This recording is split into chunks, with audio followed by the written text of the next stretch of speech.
बोले एक समय की बात है, श्री हनुमान जी महाराज सूर्यदेव के पास गए। बोले बालकपन में आपका मैंने मजाक मजाक में अपमान कर दिया था, आपको ग्रास करके, आपको खाकर। तो बोले जब हमने आपको ग्रास बना करके अपमानित किया, तो बोले अब हमें क्या करना है, आपको सम्मान दिलाना है। तो हनुमान जी महाराज पहुंचे, बोले हमें आपसे ज्ञान लेना है, हमें आपको गुरु बनाना है, हमें शिक्षा दीजिए। सूर्यदेव ने कहा देखो मैं रुक नहीं सकता। तो हनुमान जी महाराज कहने लगे कौन सा मैं उड़ना नहीं जानता हूँ, आप चलते जाइएगा, हम चल चल करके ज्ञान ले लेंगे। बोले ठीक है। बोले मैं पृथ्वी की परिक्रमा नहीं छोड़ूंगा, बोले मैं आपका पीछा नहीं छोड़ूंगा।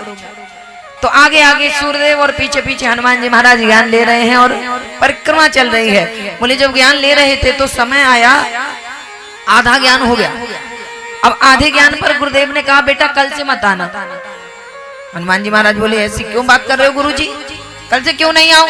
आधा ज्ञान मृत्यु समान। अश्वत्थामा को ब्रह्मास्त्र का संधान आता था, लौटाना नहीं आता था। तो बोले बताओ क्या हालत हुई उसकी, अर्जुन से क्या परास्त होता?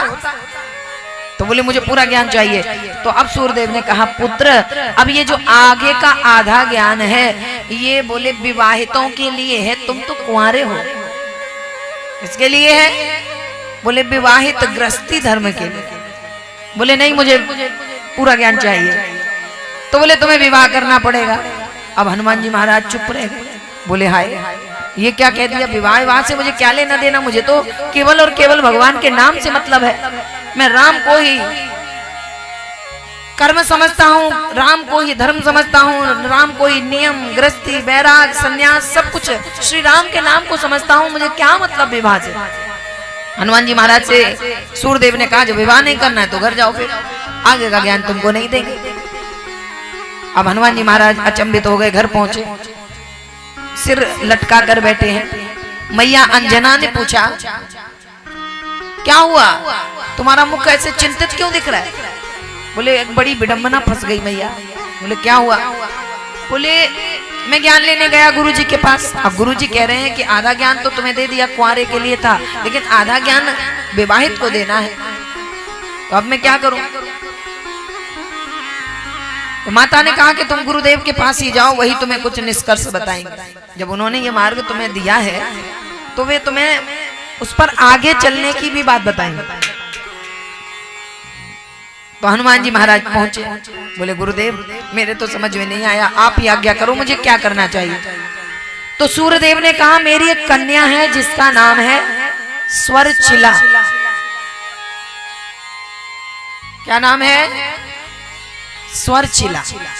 तो बोले वो भी तपस्विनी है, आज तक वो जन्म से जब समझ आई तब से तपस्या ही कर रही है, अभी भी बैठी है। उसका तेज इतना भयंकर है, बोले उसके तेज को कोई ग्रहण नहीं कर सकता, इसीलिए उसके लिए आज तक मैं लड़का नहीं ढूंढ पाया। तो बोले तुम भी तेजस्वी और वो तेजस्विनी, दोनों की जोड़ी बढ़िया है, विवाह कर। पिताजी यानी सूर्यदेव पहुंचे कन्या के पास, हनुमान जी महाराज को राजी कर लिया। अब पहुंचे कन्या से जाकर कहा पुत्री तुम्हें मेरी एक बात माननी होगी। कन्या ने कहा बताइए पिताश्री। बोले मैं चाहता हूं तुम विवाह करो। तो हनुमान जी महाराज का परिचय देते हुए कहा कि हनुमान से तुम्हें विवाह करना है, मेरा चेला है। बोले पिताश्री मैं विवाह कर लूंगी, पर मैं भी एक वचन चाहती हूँ आपसे, मेरी एक शर्त है। बोले कौन सी शर्त है? बोले विवाह होने के बाद बस विवाह मंडप पे मैं मिलूंगी, उसके बाद मैं फिर जाकर तपस्या करूंगी। बोले स्वीकार है। बोले मैं फिर जाकर के तपस्या करूंगी, क्योंकि मुझे तपस्या ही सबसे ज्यादा प्रिय लगती है, गृहस्थी से भी ज्यादा। पिताश्री बोले ठीक है तुम विवाह कर लो, बस उसके बाद तुम जाकर के तपस्या में लग जाना।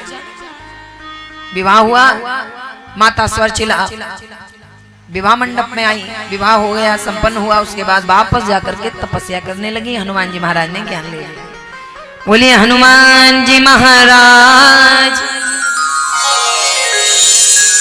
ऐसे श्री हनुमान जी महाराज का आंध्र प्रदेश के खंबम जिले में मंदिर बना हुआ है। देवी स्वरचिला के साथ बैठे एक ही मंदिर है, जहां विवाह मंडप हुआ बोले वहीं पर मंदिर बना दिया गया।